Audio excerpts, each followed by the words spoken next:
ओम श्री परमात्मने नमः। ओम तत्सत। श्री गणेशाय नमः। श्रीमद्भागवत महापुराणम द्वितीय स्कंध अथ प्रथमोध्यायः। ध्यान विधि और भगवान के विराट स्वरूप का वर्णन। ओम नमो भगवते वासुदेवाय। श्री शुक उवाच वरीयानेशते प्रश्न कृतो लोकहितं नृपा आत्मवित् सम्मतः पुंसां श्रोतव्यादिषु यः पर। श्री सुखदेव जी ने कहा, परीक्षित, तुम्हारा लोकहित के लिए किया हुआ यह प्रश्न बहुत ही उत्तम है। मनुष्य के लिए जितनी भी बातें सुनने, स्मरण करने या कीर्तन करने की हैं, उन सब में यह श्रेष्ठ है। आत्मज्ञानी महापुरुष ऐसे प्रश्न का बड़ा आदर करते हैं। राजेंद्र, जो गृहस्थ घर के काम धंधों में उलझे हुए हैं, अपने स्वरूप को नहीं जानते, उनके लिए हजारों बातें कहने, सुनने एवं सोचने करने की रहती है। उनकी सारी उम्र यूं ही बीत जाती है। उनकी रात नींद या स्त्री प्रसंग से कटती है और दिन धन की हाय हाय या कुटुंबियों के भरण पोषण में समाप्त हो जाती है। संसार में जिन्हें अपना अत्यंत घनिष्ठ संबंधी कहा जाता है, वे शरीर, पुत्र, स्त्री आदि कुछ नहीं है, असत हैं। परंतु जीव उनके मोह में ऐसा पागल सा हो जाता है कि दिन रात उनको मृत्यु का ग्रास होते देखकर भी चेतना नहीं आती। इसलिए परीक्षित, जो अभय पद को प्राप्त करना चाहता है, उसे तो सर्वात्मा सर्वशक्तिमान भगवान श्री कृष्ण की ही लीलाओं का श्रवण, कीर्तन और स्मरण करना चाहिए। मनुष्य जन्म का यही इतना ही लाभ है कि चाहे जैसे हो, ज्ञान से, भक्ति से अथवा अपने धर्म की निष्ठा से जीवन को ऐसा बना लिया जाए कि मृत्यु के समय भगवान की स्मृति अवश्य बनी रहे। परीक्षित, जो निर्गुण स्वरूप में स्थित है, विधि निषेध की मर्यादा को लांघ चुके हैं, वे बड़े बड़े ऋषि मुनि भी प्राय भगवान के अनंत कल्याणमय गुण गणों के वर्णन में रमे रहते हैं। द्वापर के अंत में इस भगवत रूप भगवान अथवा वेद तुल्य श्रीमद् भागवत नाम के महापुराण का अपने पिता श्री कृष्ण द्वैपायन से मैंने अध्ययन किया था। राजर्षे, मेरी निर्गुण स्वरूप परमात्मा में पूर्ण निष्ठा है। फिर भी भगवान श्री कृष्ण की मधुर लीलाओं ने बलात् मेरे हृदय को अपनी ओर आकर्षित कर लिया। यही कारण है कि मैंने इस पुराण का अध्ययन किया। तुम भगवान के परम भक्त हो, इसलिए तुम्हें मैं इसे सुनाऊंगा। जो इसके प्रति श्रद्धा रखते हैं, उनकी शुद्ध चित्त वृत्ति भगवान श्री कृष्ण के चरणों में अनन्य प्रेम के साथ बहुत शीघ्र लग जाती है। जो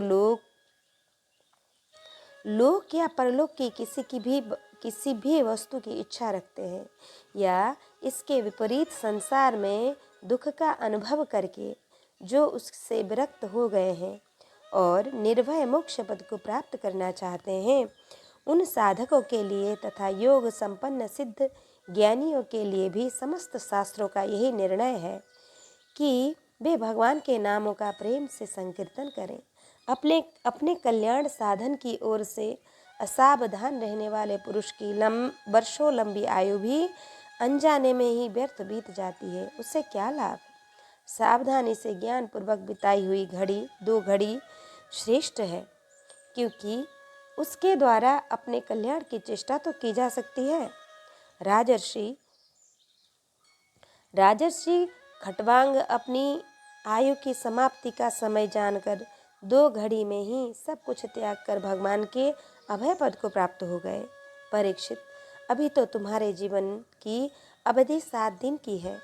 इस बीच में ही तुम अपने परम कल्याण के लिए जो कुछ करना चाहिए सब कर लो।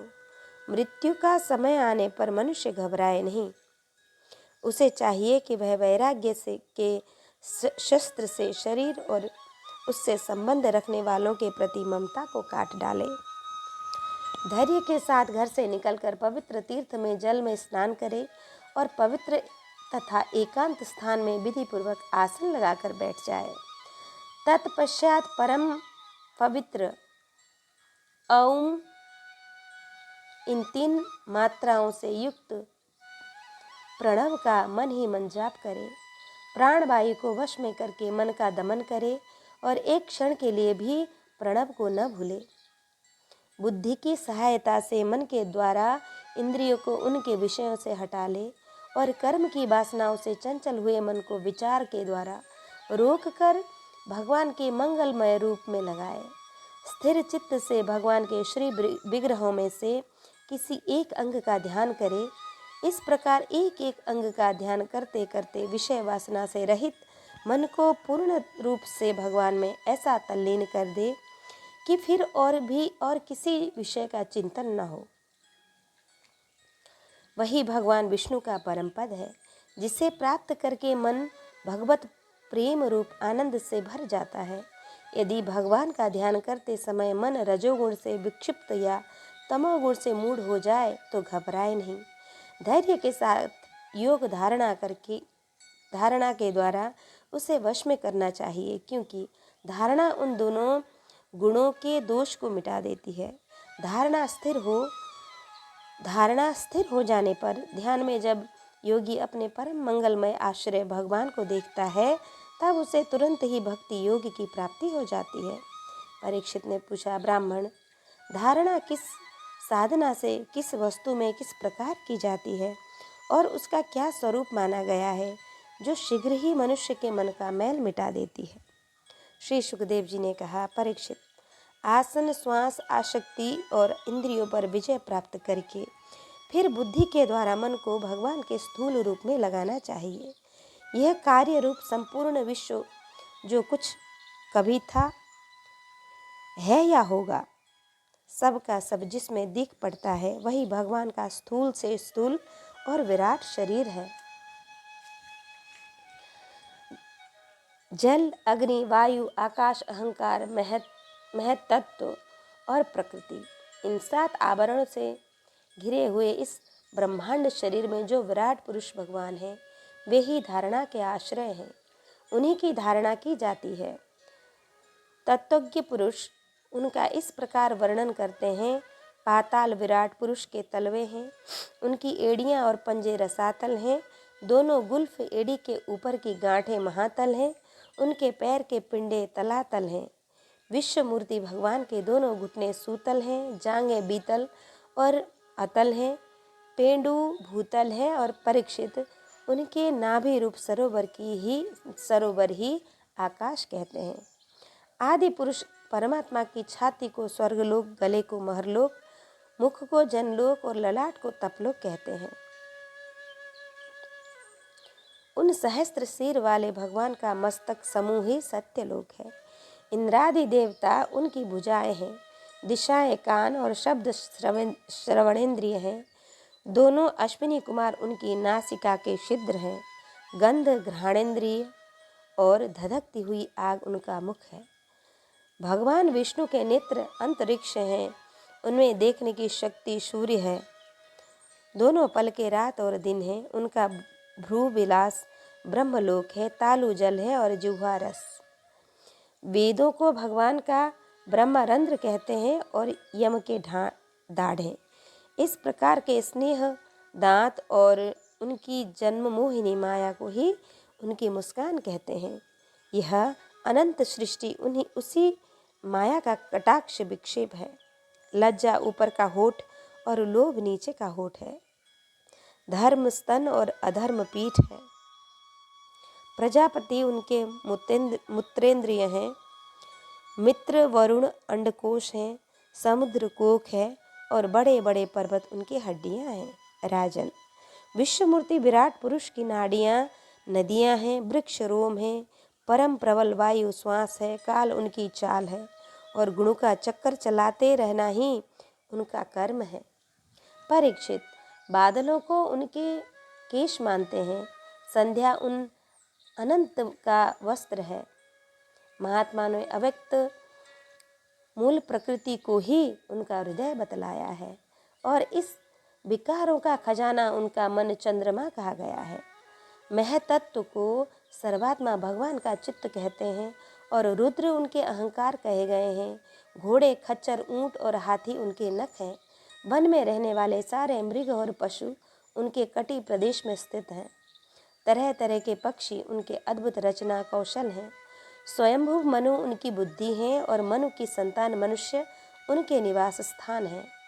गंधर्व, विद्याधर, चारण और अप्सराएं उनके षडज आदि स्वरों की स्मृति हैं। दैत्य उनके वीर्य है। ब्रह्मांड मुख, क्षत्रिय भुजाएं, वैश्य जंघाएं और शूद्र उन विराट पुरुषों के चरण हैं। विविध देवताओं के नाम से जो बड़े बड़े द्रव्यमय यज्ञ किए जाते हैं वे उनके कर्म हैं। परीक्षित, विराट भगवान के स्थूल शरीर का यही स्वरूप है। सो मैंने तुम्हें सुना दिया। इसी में मुमुक्षु पुरुष बुद्धि के द्वारा मन को स्थिर करते हैं, क्योंकि इससे भिन्न और कोई वस्तु नहीं है। जैसे स्वप्न देखने वाला स्वप्न अवस्था में अपने आप को ही विविध पदार्थों के रूप में देखता है, वैसे ही सबकी बुद्धि वृत्तियों के द्वारा सब कुछ अनुभव करने वाला सर्वांतर्यामी परमात्मा भी एक ही है। उन सत्य स्वरूप आनंद निधि भगवान का ही भजन करना चाहिए। अन्य किसी भी वस्तु में आसक्ति नहीं करनी चाहिए, क्योंकि यह आसक्ति जीव के अधपतन का हेतु है। इति श्रीमद्भागवते महापुराणे पारमहंस्यां संहितायां द्वितीय स्कंधे महापुरुष संस्थानुवर्णने प्रथमोऽध्याय संपूर्णम्। अथ द्वितीयोऽध्याय भगवान के स्थूल और सूक्ष्म रूपों की धारणा एवं क्रम मुक्ति और सद्य मुक्ति का वर्णन। श्री शुक उवाच एवं पुरा धारणयात्मयोनि योनिर्नष्टा स्मृति प्रत्यवरुध्य तुष्टात् तथा ससर्जेदममोघदृष्टि यथाप्ययात् प्राग व्यवसाय बुद्धि। सृष्टि के प्रारंभ में ब्रह्मा जी ने इसी धारणा के द्वारा प्रसन्न हुए भगवान से वह सृष्टि विषयक स्मृति प्राप्त की थी जो पहले प्रलय काल में विलुप्त हो गई थी। इसी से उनकी दृष्टि अमोघ और बुद्धि निश्चयात्मिक हो गई। तब उन्होंने इस जगत को वैसे ही रचा जैसा कि यह प्रलय के पहले था। वेदों की वर्णन शैली ही इस प्रकार की है कि लोगों की बुद्धि स्वर्ग आदि निरर्थक नामों के फेर में फंसी जाती है। जीव वहाँ सुख की वासना में स्वप्न सा देखता हुआ भटकने लगता है, किंतु उन मायामय लोकों में कहीं भी उसे सच्चे सुख की प्राप्ति नहीं होती। इसलिए विद्वान पुरुष को चाहिए कि वह विविध नाम वाले पदार्थों से उतना ही व्यवहार करे जितना प्रयोजनीय हो। अपनी बुद्धि को उनकी निस्तारता के निश्चय से परिपूर्ण रखे और एक क्षण के लिए भी असावधान न हो। यदि संसार के पदार्थ प्रारब्धवश बिना परिश्रम के यूं ही मिल जाएं, तब उनके उपार्जन का परिश्रम व्यर्थ समझकर उनके लिए कोई प्रयत्न न करे। जब जमीन पर सोने से काम चल सकता है, तब पलंग के लिए प्रयत्न करने से क्या प्रयोजन। जब भुजाएं अपने को भगवान की कृपा से स्वयं ही मिली हुई हैं, तब तकियों की क्या आवश्यकता। जब अंजलि से काम चल रहा है, तब बहुत से बर्तन क्यों बटोरे। वृक्ष की छाल पहनकर या वस्त्रहीन रहकर भी यदि जीवन धारण किया जा सकता है, तो वस्त्रों की क्या आवश्यकता। पहनने को क्या रास्तों में चिथड़े नहीं हैं। भूख लगने पर दूसरों के लिए ही शरीर धारण करने वाले वृक्ष क्या फल फूल की भिक्षा नहीं देते। जल चाहने वालों के लिए नदियाँ क्या बिल्कुल सूख गई हैं। रहने के लिए क्या पहाड़ों की गुफाएं बंद कर दी गई हैं। अरे भाई, सब न सही, क्या भगवान भी अपने शरणागतों की रक्षा नहीं करते। ऐसी स्थिति में बुद्धिमान लोग भी धन के नशे में चूर घमंडी धनियों की चापलूसी क्यों करते हैं। इस प्रकार विरक्त हो जाने पर अपने हृदय में नित्य विराजमान स्वतः सिद्ध आत्मस्वरूप परम प्रियतम परम सत्य और जो अनंत भगवान है, बड़े प्रेम और आनंद से दृढ़ निश्चय करके उन्हीं का भजन करे, क्योंकि उनके भजन से जन्म मृत्यु के चक्कर में डालने वाले अज्ञान का नाश हो जाता है। पशुओं की बात तो अलग है, परंतु मनुष्य में भला ऐसा कौन है जो लोगों को इस संसार रूप बैतरणी नदी में गिरकर अपने कर्मजन्य दुखों को भोगते हुए देखकर भी भगवान का मंगलमय चिंतन नहीं करेगा। इन असत विषय भोगों में ही अपने चित्त को भटकने देगा। कोई कोई साधक अपने शरीर के भीतर हृदय काश में विराजमान भगवान के प्रादेश मात्र स्वरूप की धारणा करते हैं। वे ऐसा ध्यान करते हैं कि भगवान की चार भुजाओं में शंख, चक्र, गदा और पद्म है। उनके मुख पर प्रसन्नता झलक रही है। कमल के समान विशाल और कोमल नेत्र हैं। कदम के पुष्प की केसर के समान पीला वस्त्र धारण किए हुए हैं। भुजाओं में श्रेष्ठ रत्नों से जड़े हुए सोने के बाजूबंद हैं। कानों में कुंडल हैं, जिनमें जड़े हुए बहुमूल्य रत्न जगमग कर रहे हैं। उनके चरण कमल योगेश्वरों के खिले हुए हृदय कमल की कर्णिका पर विराजित है।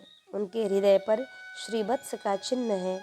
एक सुनहरी रेखा है। गले में कौस्तुभमणि लटक रही है। वक्षस्थल कभी न कुम्भलाने वाले बनमाला से घिरा हुआ है। वे कमर में करधनी, अंगुलियों में बहुमूल्य अंगूठी, चरणों में नूपुर और हाथों में कंगन आदि आभूषण धारण किए हुए हैं। उनके बालों की लटें बहुत चिकनी, निर्मल, घुंघराली और नीली हैं। उनका मुख कमल मंद मंद मुस्कान से खिल रहा है। लीलापूर्ण उन्मुक्त हास्य और चितवन से शोभायमान भुवों के द्वारा वे भक्तजनों पर अत्यंत अनुग्रह की वर्षा कर रहे हैं। जब तक मन इस धारणा के मन के द्वारा स्थिर हो न जाए, तब तक बार बार इन चिंतन स्वरूप भगवान को देखते रहने की चेष्टा करनी चाहिए। भगवान के चरण कमलों से लेकर उनके मुस्कान युक्त मुख कमल पर्यंत समस्त अंगों की एक एक करके बुद्धि के द्वारा धारणा करनी चाहिए। जैसे जैसे बुद्धि शुद्ध होती जाएगी, वैसे वैसे चित्त स्थिर हो जाएगा। जब एक अंग का ध्यान ठीक ठीक होने लगे, तब उसे छोड़कर दूसरे अंग का ध्यान करना चाहिए। विश्वेश्वर भगवान दृश्य नहीं, दृष्टा हैं। सगुण निर्गुण सब कुछ इन्हीं का स्वरूप है। जब तक इनमें अनन्य प्रेममय भक्ति योग न हो जाए, तब तक साधकों को नित्य नैमित्तिक कर्मों के बाद एकाग्रता से भगवान के उपर्युक्त स्थूल रूप का ही चिंतन करना चाहिए। परीक्षित, स्थिरम सुखम चासनमाश्रितो यतिर यदा जिहासुरी मंगललोकम काले च देशे च मनो न सज्जेत प्राणान नियच्छिन मनसा चितासु। जब योगी पुरुष इस मनुष्य लोक को छोड़ना चाहे, तब देश और काल में मन को न लगाए। सुखपूर्वक स्थिर आसन में बैठकर प्राणों को जीतकर मन से इंद्रियों का संयम करे। तदंतर अपनी निर्मल बुद्धि से मन को नियमित करके मन के साथ बुद्धि को क्षेत्र में और क्षेत्र को अंतरात्मा में लीन कर दे। फिर अंतरात्मा को परमात्मा में लीन करके धीर पुरुष उस परम शांतिमय अवस्था में स्थित हो जाए। फिर उसके लिए कोई कर्तव्य शेष नहीं रहता। इस अवस्था में सत्व गुण भी नहीं है। फिर रजोगुण और तमोगुण की तो बात ही क्या है। अहंकार महतत्व और प्रकृति का भी वहाँ अस्तित्व नहीं है। उस स्थिति में जब देवताओं के नियामक काल की भी दाल नहीं गलती, तब देवता और उनके अधीन रहने वाले प्राणी तो रह ही कैसे सकते हैं। योगी लोग यह नहीं इस प्रकार परमात्मा से भिन्न पदार्थों का त्याग करना चाहते हैं और शरीर तथा उनके संबंधी पदार्थों में आत्मबुद्धि का त्याग करके हृदय के द्वार पर परमपद भगवान के जिस परम पूज्य स्वरूप का आलिंगन करते हुए अनन्य प्रेम से परिपूर्ण रहते हैं, वही भगवान विष्णु का परम पद है। इस विषय में समस्त शास्त्रों की सम्मति है। ज्ञान दृष्टि के बल से जिसके चित्त की वासना नष्ट हो गई है, उस ब्रह्मनिष्ठ योगी को इस प्रकार अपने शरीर का त्याग करना चाहिए। पहले एड़ी से अपनी गुदा को दबाकर स्थिर हो जाए और तब बिना घबराहट के प्राण वायु को षट चक्र भेदन की रीति से ऊपर ले जाए। मनस्वी योगी को चाहिए कि नाभि चक्र मणिपूरक में स्थिर वायु को हृदय चक्र, अनाहत में वहाँ से उदान वायु के द्वारा वक्षस्थल के ऊपर विशुद्ध चक्र में, फिर उस वायु को धीरे धीरे तालु मूल में विशुद्ध चक्र के अग्रभाग में चढ़ा दे। तदंतर 2 आँखें, 2 कान और 2 नासा छिद्र और मुख, इन 7 छिद्रों को रोककर उस तालु मूल में स्थित वायु को भौहों के बीच आज्ञा चक्र में ले जाए। यदि किसी लोक में जाने की इच्छा ना हो तो आधी घड़ी तक उस वायु को वहीं रोककर स्थिर लक्ष्य के साथ उसे सहस्त्रारस में ले जाकर परमात्मा में स्थित हो जाए। उसके बाद ब्रह्मारंध्र का भेदन करके शरीर इंद्रिया आदि को छोड़ दे। परीक्षित, यदि योगी की इच्छा हो कि मैं ब्रह्मलोक में जाऊं, 8 सिद्धियां प्राप्त करके आकाशचारी सिद्धों के साथ विहार करूं, अथवा त्रिगुणमयी ब्रह्मांड के किसी भी प्रदेश में विचरण करूं, तो उसे मन और इंद्रियों को साथ ही लेकर शरीर से निकलना चाहिए। योगियों का शरीर वायु की भांति सूक्ष्म होता है। उपासना, तपस्या, योग और ज्ञान का सेवन करने वाले योगियों को त्रिलोकी के बाहर और भीतर सर्वत्र स्वच्छंद रूप से विचरण करने का अधिकार होता है। केवल कर्मों के द्वारा इस प्रकार बेरोक टोक विचरना नहीं हो सकता।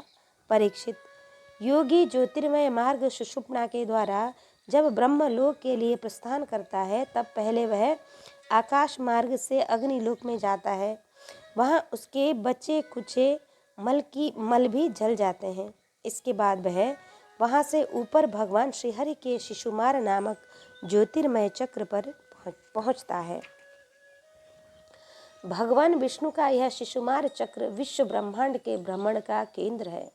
उसका अतिक्रमण करके अत्यंत सूक्ष्म एवं निर्मल शरीर से वह अकेला ही महरलोक में जाता है। वहाँ लोक ब्रह्मवेत्ताओं के द्वारा भी वंदित है और उसमें कल्प पर्यंत जीवित रहने वाले देवता विहार करते हैं। फिर जब प्रलय का समय आता है, तब नीचे के लोकों को शीश के मुख से निकली हुई आग के द्वारा भस्म होते देख वह ब्रह्मलोक में चला जाता है, जिस ब्रह्मलोक में बड़े बड़े सिद्धेश्वर विमानों पर निवास करते हैं। उस ब्रह्मलोक की आयु ब्रह्मा की आयु के समान ही 2 परार्ध की है। वहाँ न शोक है, न दुख है, न बुढ़ापा है, न मृत्यु। फिर वहाँ भी किसी प्रकार उद्वेग या भय तो हो ही कैसे सकता है। वहाँ यदि दुख है तो केवल एक बात का, वह यही कि इस परम पद को न जानने वाले लोगों के जन्म मृत्यु में अत्यंत घोर संकटों को देखकर दयावश वहाँ के लोगों के मन में बड़ी व्यथा होती है। सत्यलोक में पहुँचने के पश्चात वह योगी निर्भय होकर अपने सूक्ष्म शरीर को पृथ्वी से मिला देता है और फिर उतावली न करते हुए 7 आवरणों का भेदन करता है। पृथ्वी रूप से जल को और जल रूप से अग्निमय आवरण को प्राप्त होकर वह ज्योतिर्रूप से वायु रूप आवरण में आ जाता है और वहाँ से समय पर ब्रह्मा की अनंतता का बोध कराने वाले आकाश रूप आवरण को प्राप्त करता है।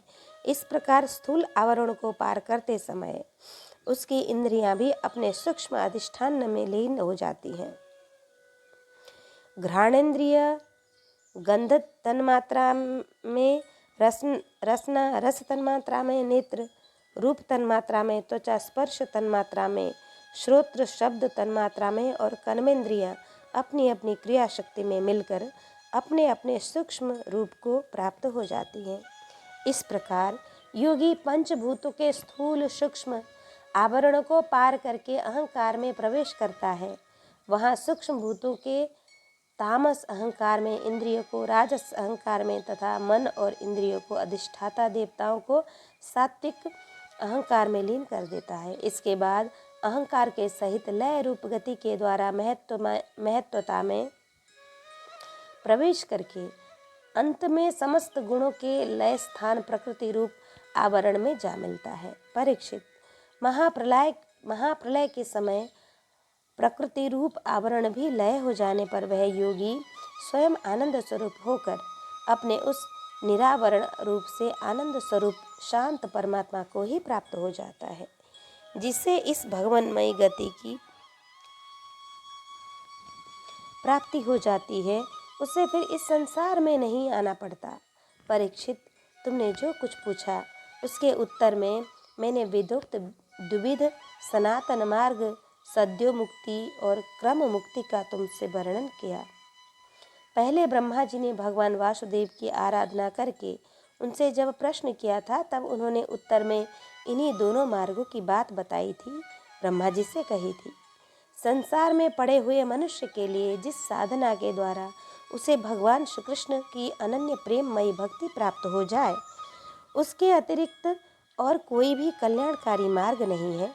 भगवान ब्रह्मा ने एकाग्र चित्त से सारे वेदों का 3 बार अनुशीलन करके अपनी बुद्धि से यही निश्चय किया कि जिससे सर्वात्मा भगवान श्री कृष्ण के प्रति अनन्य प्रेम प्राप्त हो, वही सर्वश्रेष्ठ धर्म है।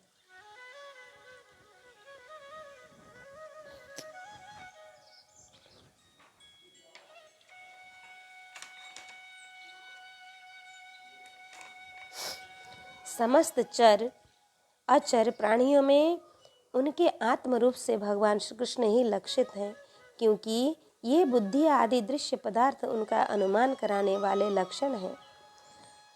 वे इन सब के साक्षी एकमात्र दृष्टा हैं। परीक्षित, इसलिए मनुष्य को चाहिए कि सब समय और सभी स्थितियों में अपनी संपूर्ण शक्ति से भगवान श्री हरि का ही श्रवण, कीर्तन और स्मरण करे। राजन, संत पुरुष आत्मस्वरूप भगवान की कथा का मधुर अमृत बांटते ही रहते हैं।